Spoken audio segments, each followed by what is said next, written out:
Hi guys, welcome back to another video. So today's video is going to be an update video. I'm going to update you on Julia, and I'm also going to update you on my friend who I talked about her situation in a live stream. For those of you who aren't aware, she gave me full permission to ask my audience their opinion on a situation involving her and her boyfriend and suspected infidelity, and you can check out that live if you want. Otherwise, I'll just update you guys on that, and then I'm going to be done with it because she doesn't want me to talk about it anymore. Her boyfriend doesn't want me to talk about it anymore. I don't want to talk about it anymore either. I just want to move on, respect her privacy. So I'll start with Julia. So Julia had her second set of vaccines today, and we took her to get that done. She actually finished her heat pretty early. I don't know why I'm saying it like that. She finished early this morning, and so right on schedule. She was due today, November 6th, for her second rounds of vaccines, and then we have to wait about a minimum of 8 days. So we just have to call like 2 days ahead of time to schedule. So we will do that in a few days, and then after the 8 days is up, she'll be fine to be spayed finally, and she'll have to spend 2 days at the animal hospital where she will be having the procedure done. I trust she's in good hands. You people don't have to worry anymore about her, the fake outrages. She's gonna be fine. So that's the update on that. It's the last I'm gonna say about it, and moving on to my friend. So it's very important to say that my friend and I are very similar in a lot of ways. We have a lot of similar situations, and that's how we ended up bonding over the last year. I know people think I don't have friends. I do have friends. I don't ever talk about them online. The most recent one I hung out with, she wanted me to post a picture of us together because she hates seeing people say she's not meeting anyone, she doesn't have any friends, that kind of thing. So she's like, you know what, I want you to post this. So I did, but of course with her face blurred out because people are nuts. Like, do you blame me? Do you think I'm gonna come on here and be like, oh yeah, I talked to this friend, this friend? They would be doxxed instantly. Like what they did with my new friend, they literally picked apart everything she was wearing and tried to match where she got it from. Like, all right, I'm sorry, but and they did this on the farms. I'm like, I'm sorry, but why are you picking on someone for shopping at like Temu, Shein, wherever you suspect they shop from, when, let's face it, you're not shopping at Versace. Successful people don't sit on kiwi farms all day and pick apart other people, okay? It doesn't happen. Anyway, moving on from that, I digress.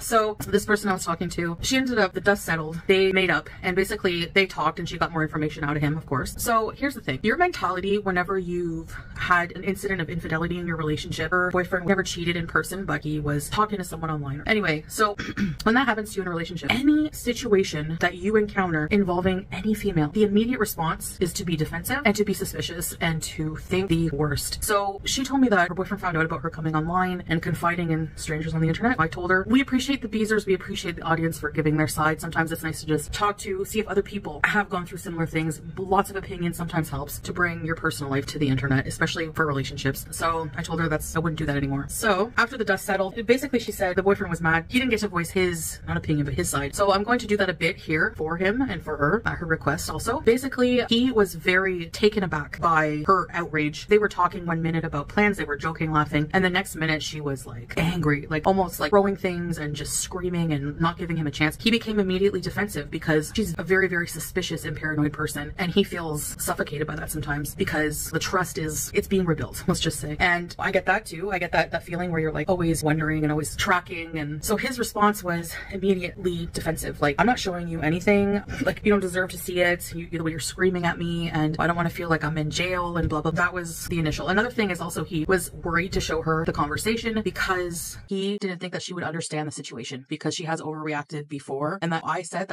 you have to understand that that's a normal response, patience with situations like this, especially if there was a breach of trust in the past. And Salatu too understands that, just so in case you were wondering his stance on it. So it turned out that finally she just said, like, if you want to really regain my trust, give me those passwords, and so he did. He gave her the phone password, he gave her Instagram password, TikTok, all that, but that's not a veil-proof thing. That's the horrible thing about lack of trust. There's always somebody really wants to cheat or really wants to be not faithful. There's always a way, but at least it's a step. And the most important thing in my mind was that he proved that who this woman was in the end. Well, he did delete the conversation. He was able to find a picture of her and her husband. Apparently this woman is married, and apparently he was also defending that she wasn't showing her cleavage. This woman was wearing like a more tight-fitting, snug-fitting t-shirt. It wasn't like super modest, but it wasn't super revealing. I think my friend was just initially like, oh my gosh, she's a prostitute or something. Like, I don't know what her thought was, you know what I mean? Like that kind of thing. Like, well, she said something meaner, but that was the initial, like she was some kind of sex worker or something, and nothing wrong with that if that's what you are. I'm just saying that's what the initial thought was. I don't know. So apparently this woman and her husband were former customers of her boyfriend. This boyfriend has had the same WhatsApp number for over 8 years. It's a business number, and he's worked in sales for a long time, and he has a lot of customers that would reach out to him and buy stuff from him. So yeah, I guess males and females. Even showed her like another female customer that she didn't really know about, but it was like an older woman. And so yeah, so this woman anyways was married, and he proved that. He proved like her name on the WhatsApp. He matched it up to some sales records he had. You know, thank goodness that saved the day. It's just all fell into place once the dust settled and she wasn't as paranoid, and she started to like actually listen, because like she wasn't listening. She was just like attacking, and he became very defensive about that. But I said what made it sus was the deleting everything at first. And so I don't know, but his defense to that was that she wouldn't have understood. She would have just thought the worst anyways. So I guess if you see a woman messaging your man on WhatsApp and saying, hi, how are you, or whatever, you're going to think the worst. And any explanation is going to seem like an excuse if you don't trust, right? So to save the headache, he deleted it, but then he ended up explaining and showing her that proof that was needed once everyone calmed down and they were not as angry anymore. So that's the update on that. Things are okay with them now. And they don't want me to talk about it anymore online because they're worried about being doxxed, even if nobody knows their names. Who knows? People find things out very easily online. People with a lot of time and nothing better to do and a lot of hate in their hearts. And that's the story on that. Believe it or not, that's what happened. So they're giving it. They've made up. It's fine. She wants to thank everyone for listening. It means a lot to her. And she